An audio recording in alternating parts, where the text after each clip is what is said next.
Mohon perhatian, pintu teater 1 susah dibuka. Bagi para penonton yang telah memiliki tiket, silakan masuk melalui jendela. Terima kasih. Sementara itu di tenda lain yang paling besar di antara semua tenda-tenda di Sekarwangi, nampak para abdi Raja Putri Tribuana Tunggadewi kesana kemari mencari-cari sesuatu. "Sukma, apa sudah ditemukan?" tanya Raja Putri Tribuana Tunggadewi pada Sukma Ambarwati yang datang menemuinya. "Hamba Gusti Raja." Sukma Ambarwati memberi hormat menunduk takzim. "Apakah ini yang dicari, Gusti Raja?" tanya Sukma Ambarwati mengeluarkan sebuah boneka kayu yang sudah usang dari sebuah wadah anyaman rotan. Boneka kayu itu diserahkan pada Raja Putri Tribuana Tunggadewi. "Iya, Sukma, ini yang saya cari," sahut Tribuana Tunggadewi menerima boneka kayu itu. "Sukma, panggilkan Kakang Pangeran Adityawarman," perintah Raja Putri Tribuana Tunggadewi. "Hamba Gusti Raja." Setelah pamit undur diri, Sukma segera keluar dari tenda menemui putra mahkota Darmasraya Adityawarman. Boneka kayu itu dipeluknya sesaat lalu ditempatkan pada sebuah wadah rotan tanpa tutup yang beralas kain sutera berwarna merah muda. Raja Putri Tribuana Tunggadewi teringat kembali masa kecilnya. Kejadian di mana pertama kali ia dan Dyahwiyat adiknya menemukan boneka kayu itu. Pemilik boneka kayu itu menjatuhkannya di saat melarikan diri karena ketahuan mengintip hunian putri raja. Dia langsung jatuh hati pada boneka kayu itu dan mengambilnya. Namun pemiliknya meminta kembali boneka tersebut. Sempat dia dan gadis kecil itu berkelahi memperebutkan boneka kayu tersebut. Pemilik boneka kayu itu adalah seorang gadis kecil keponakan dari seorang Panglima Majapahit, di mana istri Panglima itu adalah guru ilmu kanuraganya. Dengan berat hati, boneka kayu itu dikembalikan pada gadis kecil itu. Dia tak bisa tidur mengingat boneka kayu yang telah mencuri hatinya. Dengan bantuan saudara tertuanya yakni Pangeran Jayanegara, boneka kayu itu kembali padanya. Namun hal itu diketahui Ibu Permaisuri Tribuaneswari, karena didapatkan dari tipu daya yang dilakukan oleh Pangeran Jayanegara. Mau tidak mau, boneka itu dia relakan kembali ke pemiliknya.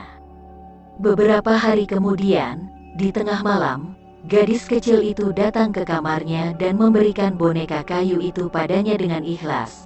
Padahal saat itu, ia berusaha melupakan boneka itu.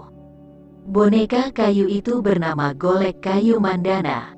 Raja Putri Tribuana Tunggadewi tersenyum sendiri, mengingat kepolosannya kala itu.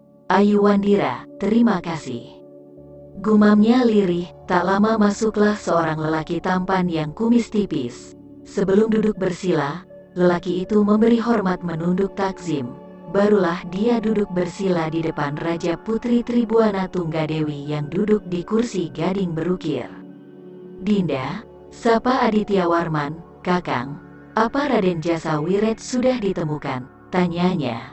"Belum Dinda," jawab Adityawarman. Kemudian dia melaporkan hasil dari pembersihan yang dilakukan pasukan Batara Bayu, termasuk tentang tipu daya Senopati Randu Ijo yang disinyalir gagal dan diketahui oleh pihak Raden Jasawiret yakni Arya Dwipangga penasihat Adipati di Sadeng. Juga tentang kemungkinan tertawannya Senopati Sekar Kirana di tangan Arya Dwipangga sehingga Gajah Mada meminta Ayu Wandira kepala pengawal istana ditemanin salah satu pengawal pribadinya untuk membebaskan Senopati Sekar Kirana. Hal itu disetujui olehnya. "Arya Dwipangga, kenapa musti Ayu Wandira dan salah satu pengawal pribadi Kakang yang membebaskan Sekar Kirana? Bukankah ada Senopati Randu Ijo?" tanya Raja Putri Tribuana Tunggadewi mengerutkan dahinya. Sesungguhnya dia tidak setuju Ayu Wandira ikut dalam perang ini. Namun alasan Ayu Wandira yang ingin bersama Pranayam suaminya menyelidiki pergerakan pasukan Raden Jasawiret, mau tidak mau, dia menyetujuinya. Dia merasa secara moral, dia ada hubungan emosional dengan Ayu Wandira.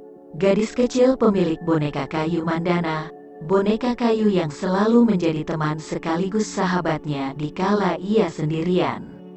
Ayu Wandira tidak langsung mengajarkannya tentang keikhlasan, kesederhanaan dari sebuah boneka kayu yang usang, boneka yang mencerminkan kehidupan rakyat jelata. Setelah bertemu kembali dengan gadis kecil itu, yang sudah dewasa dan memiliki ilmu kanuragan tandingan, dia meminta Ayu Wandira mengabdi padanya, khususnya pada Majapahit. Ayu Wandira menyetujui ajakannya. Jabatan kepala pengawalan di istana dalam Kaputren diberikan pada Ayu Wandira. Itu semua karena ia ingin menjamin hidup dan kehidupan Ayu Wandira, si gadis kecil yang pernah berkelahi dengannya hingga dia babak belur merebut boneka itu.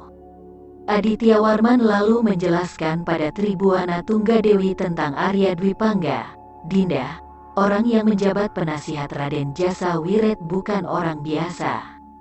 Dulu di zaman akhir Singasari, Arya Dwi Pangga dikenal dengan julukan pendekar syair berdarah yang memiliki kedikdayaan mumpuni. Dari beberapa kepala satuan kencana Komala, ada yang bernama Pragolopati. Pragolopati ini dekat dengan Arya Dwi Pangga dan bekas Senopati Layang Samba. Pragolopati memberi kesaksian pada Senopati Gajah Enggon bahwa kesaktian Arya Dwi Pangga di atas kesaktian bekas Senopati Layang Samba. Untuk menandingi kesaktian Arya Dwi Pangga, Kakang utus salah satu pengawal pribadi Kakang yang kesaktiannya bisa menandingi Arya Dwi Pangga, ujar Aditya Warman. Kakang, untuk apa Ayu Wandira diikutkan dalam misi itu? Tanya Tribuana Tunggadewi. Untuk membujuk Arya Dwi Pangga melepaskan Senopati Sekar Kirana. Balas Aditya Warman, kenapa musti Ayu Wandira? Tanyanya. Dinda, Ayu Wandara putri satu-satunya Arya Dwi Pangga, jawab Aditya Warman. Raja Putri Tribuana Tunggadewi tertegun sejenak. Raut wajahnya serius, pertanda lagi berpikir. Seperempat minum kemudian, Paman Arya Kamandanu dengan penasihat itu ada hubungan apa? Tanya Tribuana Tunggadewi untuk memastikan jawaban yang sudah ada di pikirannya.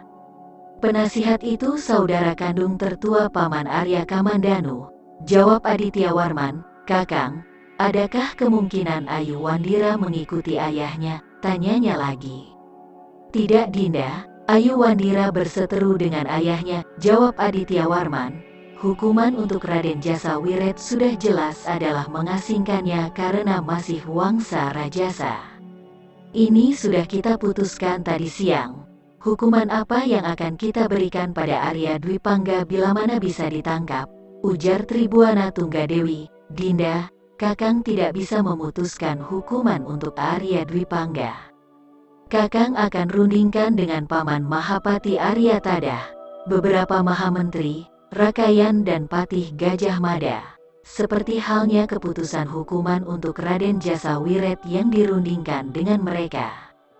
Jelas Aditya Warman. Kakang, esok sehabis halimun terbakar matahari, segera kembali ke kota raja. Ada yang akan Dinda bicarakan dengan Ibu Suri Biksuni Raja Patni Gayatri. Perintahkan Patih Gajah Mada segera selesaikan pembersihan ini sebelum bulan penuh 3 hari ke depan. Raden Jasa Wiret diobatin dulu di Padepokan Sekarwangi ini. Setelah sembuh, bawa ke kota raja untuk diadili. Penasihatnya yang bernama Arya Dwi Pangga, bawa ke Daha dan diadili di sana. Para prajurit tawanan dipekerjakan dulu membuat saluran dari Sungai Brantas ke Trowulan. Harap dijaga dengan ketat sebagai tahanan kerajaan Majapahit yang berdaulat. Perintah Raja Putri Tribuana Tunggadewi pada Aditya Warman.